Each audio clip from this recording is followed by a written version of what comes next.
Assalamualaikum warahmatullahi wabarakatuh. Halo teman-teman semuanya, balik lagi bersama aku di channel YouTube Friska Angelita. Nah, kali ini aku akan kembali share video pembelajaran yang mana yang akan dibahas pada video kali ini adalah pajak. Orang bijak bayar pajak. Kenapa ya kita harus bayar pajak? Emang manfaat pajak apa? Nah, untuk menjawab rasa penasaran tersebut, tonton terus video kali ini ya. 31 Maret. Ada apa di tanggal itu? Hari libur? Hari diskon besar-besaran? Bukan. Itu adalah hari bagi kita untuk berpartisipasi membangun kota kita. Lewat apa? Pajak. Kenapa harus bayar pajak? Dengan sadar dan taat pajak, kita telah membantu membangun fasilitas untuk mereka yang membutuhkan dan juga diri kita, seperti membantu subsidi harga BBM, subsidi tarif listrik, meningkatkan mutu kesehatan, pembangunan infrastruktur, dan masih banyak lagi. Jika kita semua membayar pajak, maka semakin banyak manfaat yang kita peroleh. Jadilah orang yang sadar dan taat pajak, dimulai dari diri kita.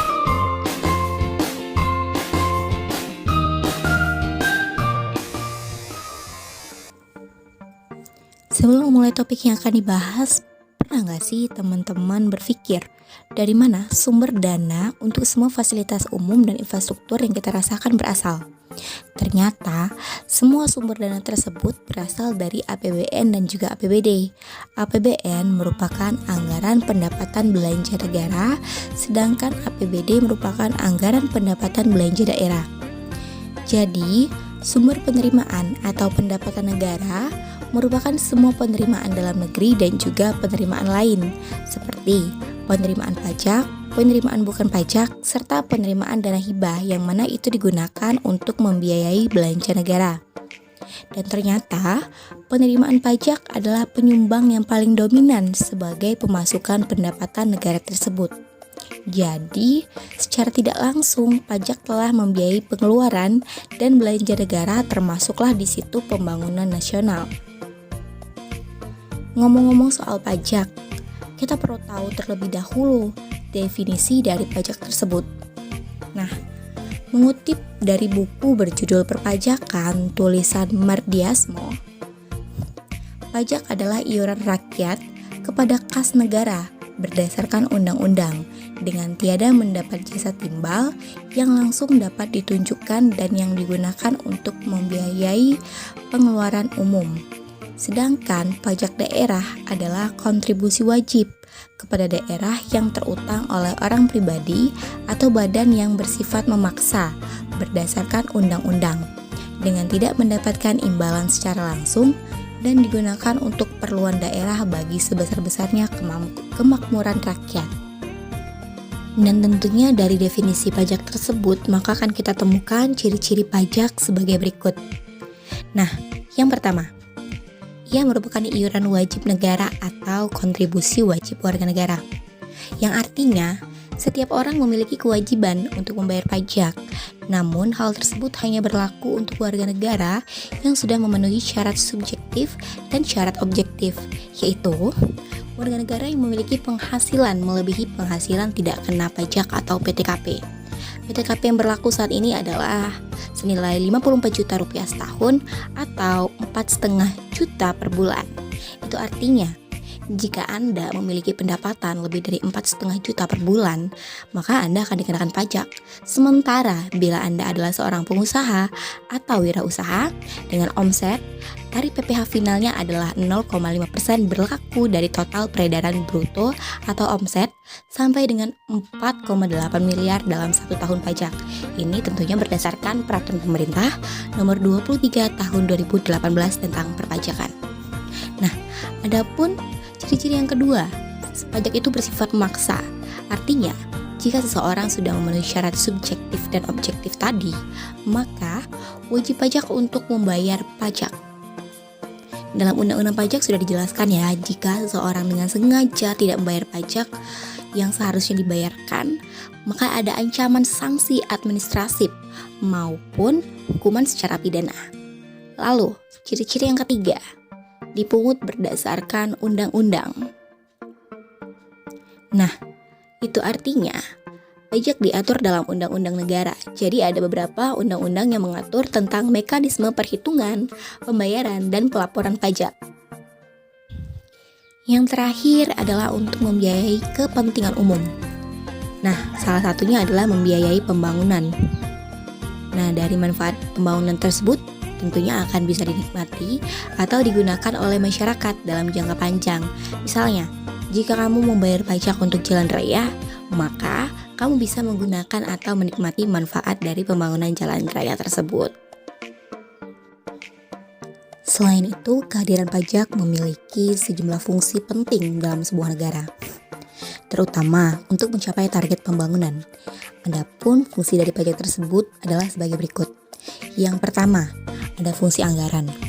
Nah, fungsi pajak dari sisi anggaran tentunya akan membantu menjelaskan bahwa pajak dipakai pemerintah untuk mengisi slot sumber pendanaan dalam anggaran negara. Anggaran yang dimaksud tentu saja APBN. Pungutan pajak membantu memenuhi pendapatan negara di dalam anggaran APBN. Lalu ada fungsi kedua, yaitu fungsi regulasi. Fungsi pajak yang kedua adalah sebagai komponen yang mengatur. Jadi pajak dipakai oleh pemerintah untuk mengatur bagaimana masyarakat ataupun publik terlibat dalam pendanaan pembangunan negara.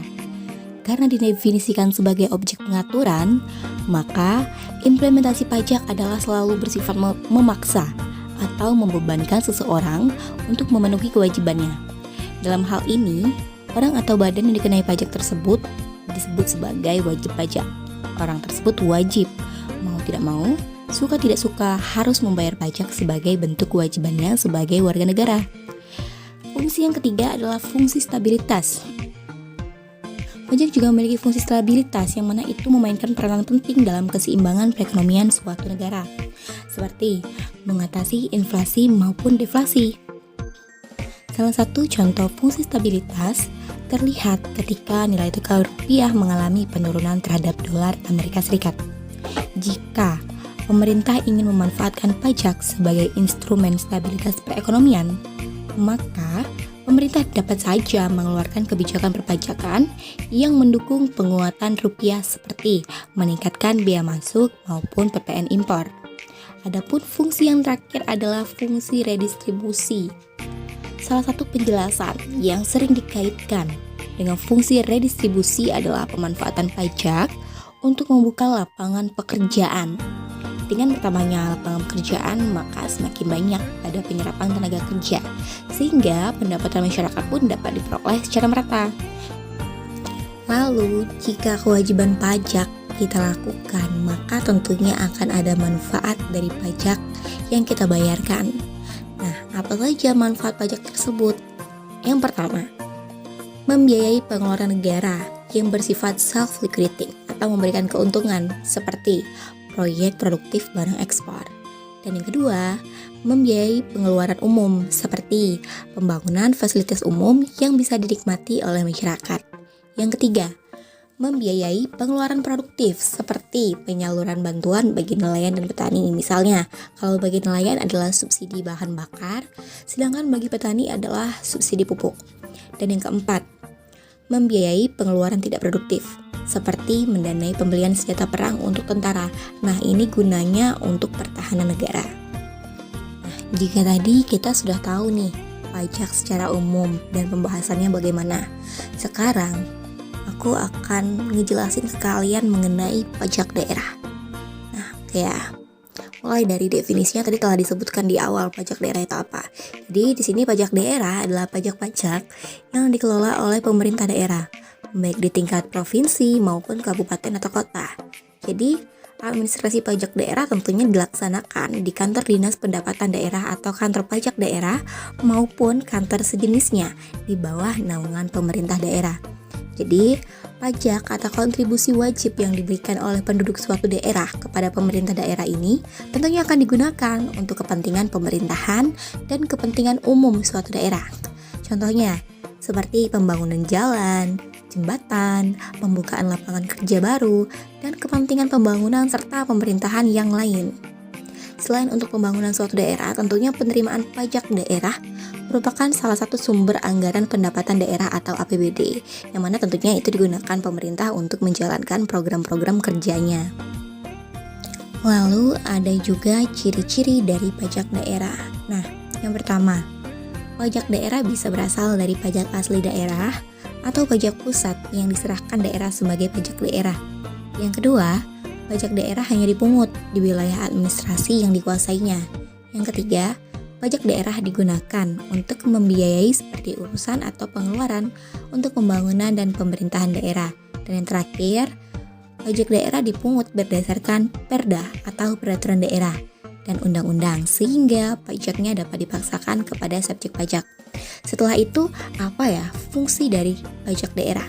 Ternyata fungsi pajak daerah itu ada 4. Yang pertama, pajak daerah berfungsi dan digunakan untuk pendanaan rutin seperti belanja pegawai, belanja barang, pemeliharaan, pembangunan, dan juga sebagai tabungan pemerintah daerah. Yang kedua, pemerintah daerah mengatur pertumbuhan ekonomi melalui kebijakan pajak daerah. Nah, dan dana dari pajak daerah tersebut dapat digunakan sebagai salah satu alat untuk mencapai tujuan ekonomi pemerintahan dan mengurangi masalah ekonomi di daerah. Yang ketiga, dengan terus adanya dana dari pajak daerah tentunya akan dapat membantu pemerintah dalam menstabilkan harga barang dan jasa sehingga dapat mengurangi inflasi. Yang terakhir, pajak tentunya berfungsi dan digunakan untuk membiayai semua kepentingan umum termasuk untuk membuka lapangan kerja baru sehingga terjadi pemerataan pendapatan agar tidak terlalu menonjolnya kesenjangan ekonomi di antara yang kaya dan yang miskin. Dan ternyata ada 2 macam pajak daerah. Yang pertama ada pajak provinsi dan yang kedua ada pajak kabupaten atau kota. Yang akan kita bahas kali ini adalah pajak kabupaten atau kota. Nah, apa aja sih pajak kabupaten atau kota itu? Nah, yang pertama adalah pajak hotel. Peraturan Daerah Nomor 11 Tahun 2010 tentang pajak hotel. Hotel adalah semua fasilitas penyedia jasa penginapan atau peristirahatan, termasuk jasa terkait lainnya, dengan dipungut bayaran yang mencakup juga motel, losmen, pariwisata, wisma pariwisata, pesengerahan, rumah penginapan dan sejenisnya, serta rumah kos dengan jumlah kamar lebih dari 10. Nah, pajak hotel dipungut atas pelayanan yang disediakan oleh hotel dengan pembayaran termasuk jasa penunjang sebagai kelengkapan hotel yang sifatnya memberikan kemudahan dan kenyamanan, termasuk fasilitas olahraga dan juga hiburan di dalamnya. Jadi, pajak hotel itu tentunya adalah dana atau iuran yang dipungut atas penyedia jasa penginapan yang disediakan oleh sebuah badan usaha tertentu, di mana tarif pajak hotel dikenakan sebesar 10% dari jumlah yang harus dibayarkan kepada hotel dan masa pajak hotel tersebut adalah 1 bulan. Dan pajak yang kedua adalah pajak restoran. Menurut Peraturan Daerah Nomor 11 Tahun 2011 tentang pajak restoran, restoran adalah fasilitas penyedia makan dan atau minuman yang dibayar, termasuk juga rumah makan, kafetaria, kantin, warung, bar, dan sejenisnya jasa boga atau catering. Pajak restoran dipungut pajak atas pelayanan yang disediakan oleh restoran dan tarif pajak restoran sama, yaitu sebesar 10% dari biaya pelayanan yang ada diberikan sebuah restoran. Yang ketiga adalah pajak hiburan. Menurut Peraturan Daerah Nomor 13 Tahun 2010, sebagaimana yang telah diubah menjadi Peraturan Daerah Nomor 3 Tahun 2015 tentang pajak hiburan. Hiburan di sini adalah semua jenis tontonan, pertunjukan, permainan dan atau keramaian yang dinikmati dengan dipungut bayaran. Nah, pajak hiburan dipungut atas jasa penyelenggaraan hiburan dengan dipungutnya bayaran. Jadi, objek pajak hiburan tersebut adalah yang menyelenggarakan hiburan, sedangkan subjeknya adalah mereka yang menikmati hiburan tersebut. Dan kisaran tarif untuk pajak hiburan ini adalah 0-35% tergantung dari jenis hiburan yang dinikmati. Lalu kita bergeser pada pajak yang keempat, yaitu adalah pajak reklame. Nah, Peraturan Daerah Nomor 12 Tahun 2011 tentang pajak reklame. Reklame di sini adalah benda atau alat ataupun media yang bentuk dan coraknya dirancang untuk tujuan komersial, memperkenalkan, menikmati, atau untuk menarik perhatian umum terhadap barang, jasa, orang, atau badan yang dapat dilihat, dibaca, dirasakan, dan atau dinikmati oleh umum. Jadi pajak reklame dipungut atas semua penyelenggaraan reklame. Objek pajak reklame tersebut biasanya meliputi papan, billboard, reklame kain, dan lain sebagainya. Namun ada pengecualian pemungutan pajak untuk reklame, seperti reklame dari pemerintah, reklame melalui internet, televisi, koran, dan lain sebagainya. Dan tarif untuk pajak reklame ini adalah 25% dari nilai sewa reklame yang bersangkutan. Dan yang kelima, pajak penerangan jalan. Nah, Peraturan Daerah Nomor 15 Tahun 2010 tentang pajak penerangan jalan. Pajak penerangan jalan dipungut atas penggunaan tenaga listrik, baik yang dihasilkan sendiri maupun yang diperoleh dari sumber lain. Pelanggan listrik adalah orang dan atau badan yang menjadi pemilik atau penyewa ataupun penghuni bangunan rumah dan bangunan lainnya yang menggunakan listrik dari PLN atau bukan PLN. Tarif pajak penerangan ini berbeda ya teman-teman, tergantung dari penggunaannya. Berikut saya akan jelaskan bahwa tarif pajak penerangan jalan terbagi menjadi 3. Yang pertama, tarif pajak penerangan jalan yang disediakan oleh PLN atau bukan PLN, yang digunakan atau dikonsumsi oleh industri, pertambangan minyak bumi, dan gas alam sebesar 3%. Yang kedua, tarif penerangan jalan yang bersumber dari PLN atau bukan PLN yang digunakan atau dikonsumsi selain yang dimaksud pada poin pertama, yaitu sebesar 2,4%. Dan yang ketiga, penggunaan tenaga listrik yang dihasilkan sendiri. Tarif pajak penerangan jalan ditetapkan sebesar 1,5%. Oke, kita beranjak pada pajak yang keenam, yaitu pajak mineral bukan logam dan batuan. Nah, pajak mineral bukan logam dan batuan adalah pajak atas kegiatan pengambilan mineral bukan logam dan batuan, baik dari sumber alam, di dalam, dan atau permukaan bumi untuk dimanfaatkan. Mineral bukan logam dan batuan adalah mineral bukan logam dan batuan sebagaimana yang dimaksud di dalam peraturan perundang-undangan di bidang mineral dan batu bara. Jadi, pajak mineral bukan logam dan batuan ini merupakan pajak yang dikenakan atas pengambilan mineral seperti asbes, batu kapur, batu apung, granit, dan lain sebagainya. Namun, pajak tidak akan berlaku jika dilakukan secara komersial. Dan tarif pajak mineral bukan logam dan batuan ini yang pertama, tarif untuk mineral bukan logam sebesar 25% dan tarif untuk batuan sebesar 20%. Yang ketujuh adalah pajak parkir. Nah, pajak parkir adalah pajak atas penyelenggaraan tempat parkir di luar badan jalan, baik yang disediakan berkaitan dengan pokok usaha maupun yang disediakan sebagai suatu usaha, termasuk penyediaan tempat penitipan kendaraan bermotor. Dan pajak parkir ini merupakan pajak yang diperuntukkan daerah, kabupaten, atau kota yang bersangkutan. Jadi, sebenarnya lahan parkir yang dikenakan pajak adalah lahan yang kapasitasnya bisa menampung lebih dari 10 kendaraan roda 4 atau lebih dari 20 kendaraan roda 2 dan tarif pajak yang dikenakan sebesar 20%. Dan yang kedelapan adalah pajak air tanah. Nah, untuk pajak air tanah adalah sebuah pajak atas pengambilan dan atau pemanfaatan air tanah. Air tanah adalah air yang terdapat dalam lapisan tanah atau batuan di bawah permukaan tanah. Nah, pajak air tanah ini bertujuan komersil ya, jadi besar tarif pajak untuk air tanah adalah sebesar 20%. Dan yang ke-9, pajak sarang burung walet.